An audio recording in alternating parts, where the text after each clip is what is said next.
نفذ تفجير إسطنبول. تروي تفاصيل العملية. قبل الخوض في هذه التفاصيل الإخبارية لا تنسوا الإعجاب بالفيديو والاشتراك في القناة لتتوصلوا بجميع أخبار المغرب. إليكم التفاصيل.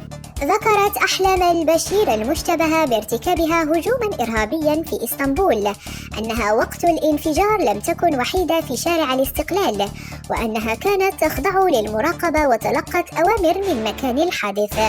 وكان الانفجار قد حدث بعد ظهر يوم الأحد في شارع الاستقلال المخصص للمشاة في منطقة بيوغلو المركزية في إسطنبول، ولقي 6 أشخاص مصرعهم فيما أصيب 81 آخرون.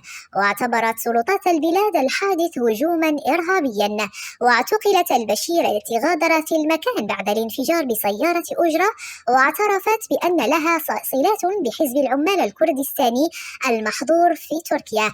وقالت قناة تلفزيون NTV في تقرير بهذا الشأن: أحلام البشير الإرهابية التي نفذت الهجوم الذي نظمته منظمة حزب العمال الكردستاني ووحدات حماية الشعب الإرهابي في بيوغلو أبلغت عن معلومات مهمة في إسطنبول.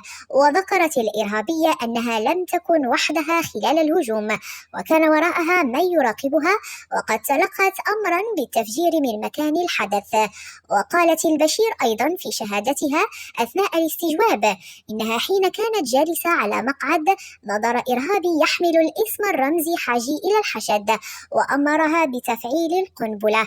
وقد تجاوز عدد المعتقلين بالعلاقة مع الهجوم الإرهابي في إسطنبول 50 شخصا. شكرا جزيلا لكم على حسن المتابعة. إلى اللقاء. السلام عليكم. لا تنسوا الإعجاب بالفيديو والاشتراك في القناة تشجيعا لنا لنستمر بنشر المزيد إن شاء الله.